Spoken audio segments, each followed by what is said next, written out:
Hey guys, what's up? I'm black. Excuse me, I'm black. I'm back.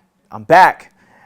Let's go check this race out. It's round 5. What round is it anyway? It's round that we're gonna go watch the TV together. Let's go check this thing out. They got some guys, professional motorbike riders, and I want to sit here and talk about them. So let's go check this thing out together. Let's do it. Yeah, here we are. We're in Oakland, the only stop up in Northern California. I feel like actually the last few years, if you think about like the guys who won Oakland with Jason Anderson last year with Cooper Webb, and even like, you know, when both Ryans was riding, I felt like Oakland was always a good showing point where I guess you can kind of tell who steps up and kind of becomes the next guy. And I think last year Cooper really took that ring after he won the Triple Crown and came back the following weekend and won Oakland, kind of showed those guys that he was going to do it.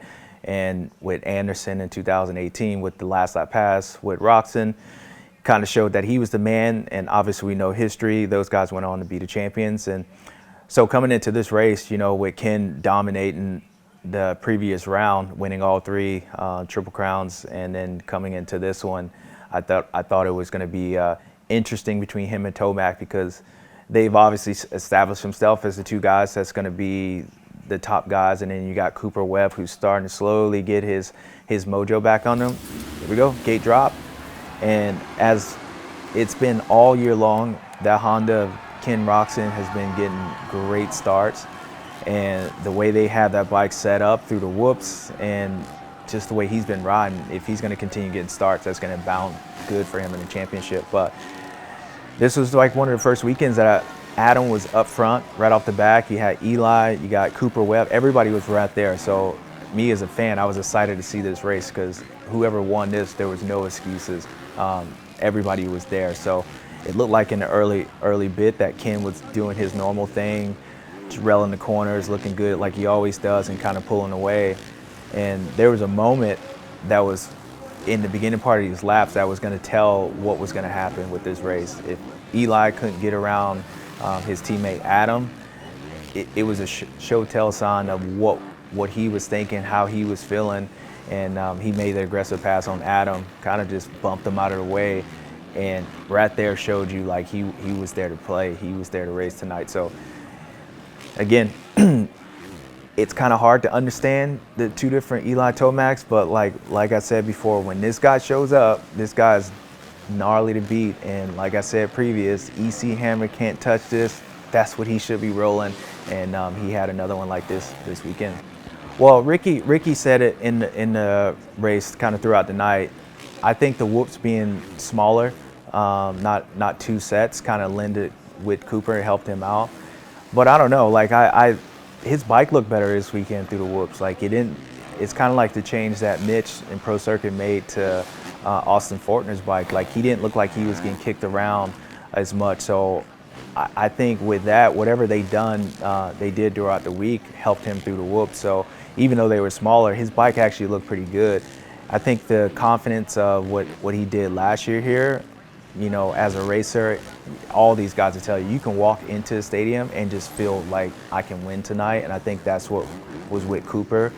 He's still lacking speed, and I think that's what those guys end up pulling away from him. But it wasn't for effort, lack of effort. And obviously he was strong at the end of the race. But Cooper qualified better this weekend. He looked better this weekend. He's just lacking speed right now against these guys. So I think a couple weeks I talked about his mentality and how he talked on the podium, like how he was smiling, kind of happy that he got third. Well, this Cooper Webb that I saw right here looked like the Cooper Webb that was pissed that he lost the race, how he was, you know, last year when he won the title. So if he's got that mentality and he finds a little bit of speed, he's going to be right back up. The champ will be back. Looking at this track in this section right here where they go 3 and on top of this tabletop looks fun, and it was probably fun to ride, but the way that section was and a couple of the other ones with the sand section makes it very one-lined, and it's not good for racing. It's good for riding, or if you're in like a position and following the guy, but trying to make up time on people and make up passes, like I think that's why you saw so many aggressive passes throughout the day, because there was only a few spots that you can do it, and you had to basically kind of go in and bonsai guy. So I could see where the riders be like maybe they liked the section how it was, but as far as racing and trying to pass, it definitely with a few of the tracks this year definitely lends to having one line to, and that's why the emphasis on the start. And I still feel like Ken Roczen, every weekend he's got to start. It's going to make him very tough for the title. Now, in the beginning part of the race, you saw how Eli made a mistake and he lost a little bit of time, and you saw how much Cooper caught up to him and he was battling. And the difference between this race and other races, Eli actually just pulled away from him and ran these guys back down. And I was really interested to see how he was going to end up, like I said, passing Adam, making an aggressive pass, how he's feeling. And I think, again, right here, not dirty, but he had to make the pass. There was no other places you can do it, and he wanted to go out and get Ken. So Eli was just on another level again this weekend, and the way he rode was actually, it was actually different than his all-out speed, kind of like he has in the past. Like, he actually looked technically better. His corners looked good. He just looked like he was, I would say feeling the flow, but it just looked different this weekend. I don't know what it was. It wasn't like the guy's just going 8 seconds a lap faster than everybody else. He just looked cleaner everywhere. He was charging little things, and all these little mistakes that he was making, how quickly he caught back up, it was cool to see. So just watch how he like over jumps and do the rhythm sections. Like, he's like whipping it, like little scrubs and all that. When a guy can go through a rhythm section and almost do like a whip, almost like he's feeling good. And I saw he did a couple of those on the first couple laps, and that to me was showing me like how confident he was. Like right here, jump on, jump off, like just a little whip here and there, like turning down the bike. Like you only do that stuff if you're feeling confident, and Eli was definitely feeling good. So I thought Roczen's bike was better than Eli's through the whoops, and just the last couple weekends, like Roczen and the Honda guys have done a great job as far as his bike setup. He made a mistake at Anaheim too, and he changed his bike. But last weekend in Phoenix and this weekend, like his bike looked better through the whoops. And you really don't see the top guys having separation unless your last name's Stewart or Reed. You don't really see guys that's just like that much faster through the whoops. And Roczen actually looked a lot faster, and his bike, it's quiet. It doesn't look like it's ever bound up. When he rides around the track, if you listen to his bike, you can barely hear it. It sounds like he's in like third, fourth gear everywhere. And, it's really smooth.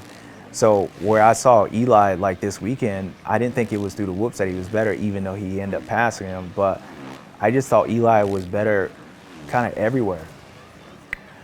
Well, it's interesting. You got these two guys who's obviously 1 and 2 in the points, and over the last few weekends, like they actually been the top guys, like a little bit faster than everybody else. But I mean, look, Adam's right there, and then you got Cooper Webb, who made up a lot of time. So I think as the season goes on, the confidence is coming back, and the guy who's obviously with Cooper finished in second and Adam with 4th, I think those guys probably got the most confidence out of anybody, even over Eli this weekend, because Eli expects to win, and when he's feeling good, I know he knows he can win. But I think Adam's had a rough couple weeks, so the finish, the way he did, not on the ground, and he was actually right there until the very end, gave him a lot of confidence. So I expect him to win in the next couple weeks.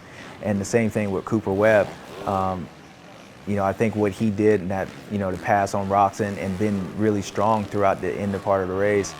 I feel like if Cooper don't win probably within the next 2 races, then I don't think he'll win the title. I think he's the type of guy that needs to win, and once he does that, then it's the floodgates are opening. But yeah, now Eli makes a mistake, and it could have went 2 ways here. He could have been bummed out and like, damn it, I lost the lead. Now Roczen's out front, or he could do what he did. And even though Roczen's like right there, I know Eli was confident, feeling pretty good where he was. Like, he wasn't too worried about it. And, he just made a mistake. He landed off that sand section, and if you know Eli Tomac, when he's on it, he does some cool things on a motorcycle, like wheeling over things, jumping into things. And like right here, like he landed off that sand and wheelied into that corner and just lost the front end. He did a good job at actually not going over, and he got lucky, but just a small mistake. But yeah, he lands and he wheelies and he hooks up. Now look at this pass. He goes in, he ain't playing around. Like, it wasn't a dirty pass, but it was an aggressive one. And I don't think Eli was feeling any kind of pressure this whole race. Like, he just felt like he was in the zone, and here we go. Now, I don't know if Ken made a mistake on the last lap, or I don't know if he said he had an arm pump, but he lost a lot of time in 2 minutes, to Cooper Webb. Like, I don't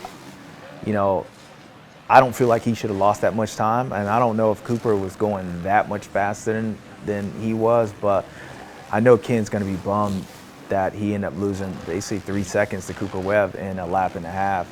And, Cooper made it, we'll obviously get to it, but Cooper made an aggressive pass onto it, but the only person that I would blame on that would be Ken, because to be honest, I don't think Cooper should have caught him. Like, it's not a lot of time left in this race to lose that much time, and he did. So, but now, as a racer, what Cooper was doing right there, running it in, like, I would be pissed if I was Ken, because, he's almost T-boned him in a sense, but you got to recognize that it is the last lap.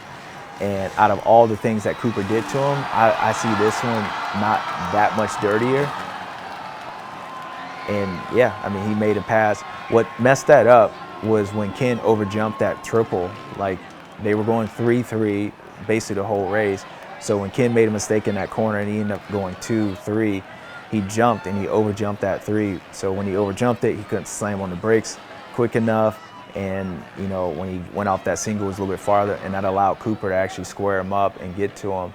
And obviously, I think Roczen got his foot caught up, but he would have been better off jumping to the outside and trying to rail it. But me, last lap corners, last lap passes, I can't look at that as dirty, because my boy Chad Reed showed me what, taking out somebody for a win is in 2011 Atlanta, and I ain't mad at him. But when I watch this, I don't see that as dirty. I see that as guys trying to, better his division, and he's the defending champ. So those guys got to end up beating him in the whole series. So right now, unfortunate for Roczen getting hurt, I don't see that as a dirty move at all. And even with that, you could tell, like, if you look at Cooper, he actually tries to lean in. Like, he wasn't trying to hit him like that. He was trying to make a path. So when Cooper got up there and he said, I didn't mean to do it like that, you could tell by his body position that he wasn't trying to clean the guy out. So unfortunately, Ken got the worst end of it. But, I don't see any of those dirty. Oh, Eli Tomac, you got suntan, baby. Congratulations.